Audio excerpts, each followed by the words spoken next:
İslam dünyasındaki gelişmeler şöyle bir raya oturursa dünya başka olacak.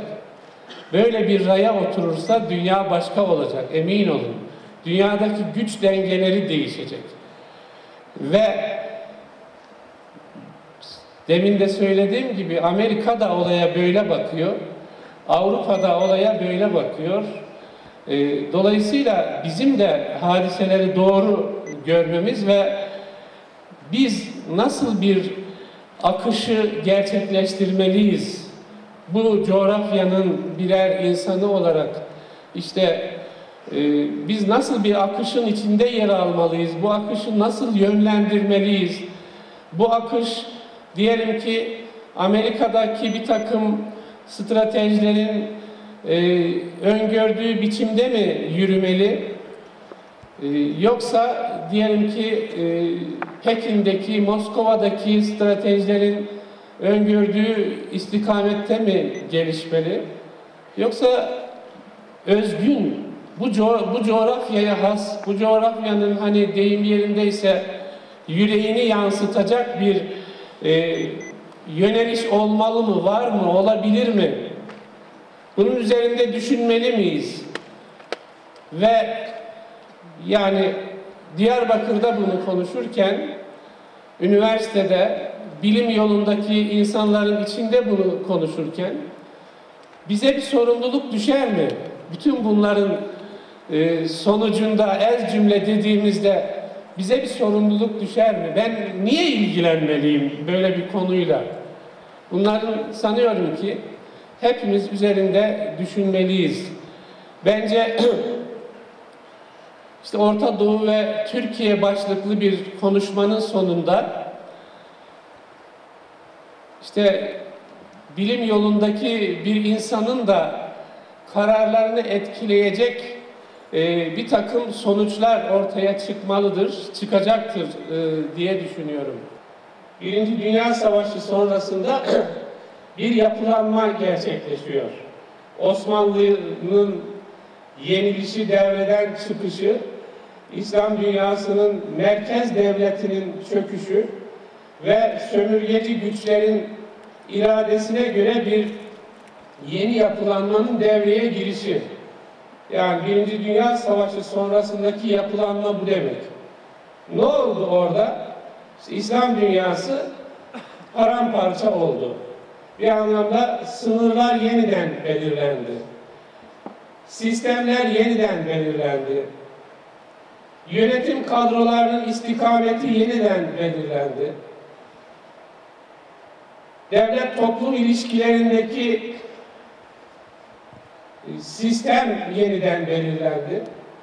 Ve bu coğrafyanın yapısına uymayan bir genel yapılanma ortaya çıktı. O yapılanma o sömürgeci güçlerin, kolonyalist güçlerin bu coğrafyayı daha iyi sömürmesine ve yönetmesine imkan sağlayan bir yapılanmaydı. Yani öyle ki sınırlar cetvelle çizildi. Her ülkenin başına kolay güdülebilecek kadrolar getirildi.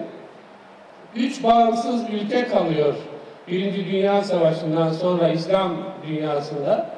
Türkiye, İran, Afganistan. Onun dışındaki bütün İslam coğrafyası o sömürgeci güçlerin kontrolüne giriyor. Şimdi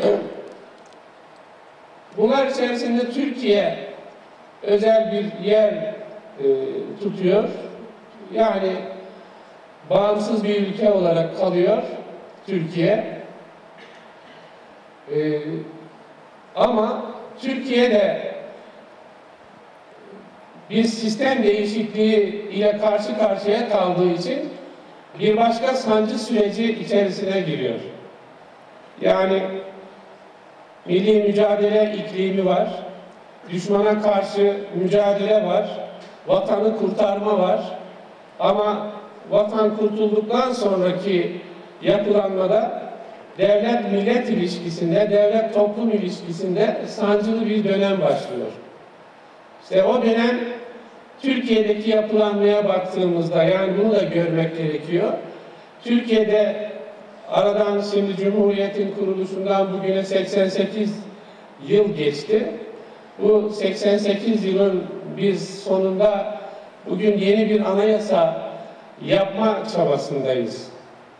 Neden yeni bir anayasa yapma çabasındayız? Çünkü yani Teşkilat-ı Esasiye Kanunu dediğimiz o ana yapı Türkiye'yi taşımıyor.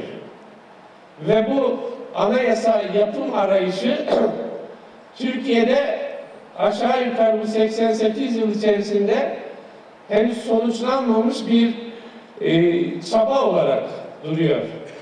27 yılı, bu 88 yılın 27 yılı tek parti dönemi halinde geçmiş. Toplumun yukarıdan aşağı yeniden biçimlenmesi, tanımlanması, yeni bir kimlik oluşturulması, hatta yeni bir ulus oluşturulması çabasıyla geçmiş. Yani bunları eğer toplumla devlet uyum içerisinde gerçekleştirmiş olsaydı, o zaman belki Türkiye'de sancılardan söz etmek gerekmezdi. Ama sancıların yaşandığı bir gerçek Türkiye'de. Çok partili hayata geçildiğinden bugüne 61 yıl geçmiş, 61 yıl içerisine 5 askeri müdahale giriyor. Ve bu askeri müdahaleler genelde toplum iradesini yeniden tanzim etme amacını taşıyor, o niteliği taşıyor. Yani deniyor ki topluma, sen işte şu tarz kadroları iktidara getirmekle yanlış yaptın. İşte onlar şu kadar süre iktidarda kaldılar, bu yanlışı sürdürdüler. Onları yeniden tanzim etmek lazım, senin iradeni de tanzim etmek lazım. Düşünelim, bu 2007 yılına kadar devam ediyor. 2007 yılında işte e-muhtıra diye artık tanımlanan bir hadise devreye giriyor.